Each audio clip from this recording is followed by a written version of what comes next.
Hello friends, welcome to our YouTube channel. In this video I'm going to tell you about how you can change your wallpaper in your Motorola smartphone. Before watching this video, if you have not subscribed to our YouTube channel, then subscribe to it and like our video. So let's start friends. First you have to open your settings, then you have to click on personalize, click on wallpaper. Here are dynamic, you can see there are default one. You can simply download it and it will be applied.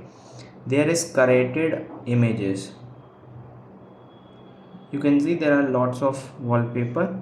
You have to just select one, and there you can see there are thousands of wallpaper. Just click on any one of them and then you can choose home screen or lock screen, then click on set on both and it will be applied like this. You can see.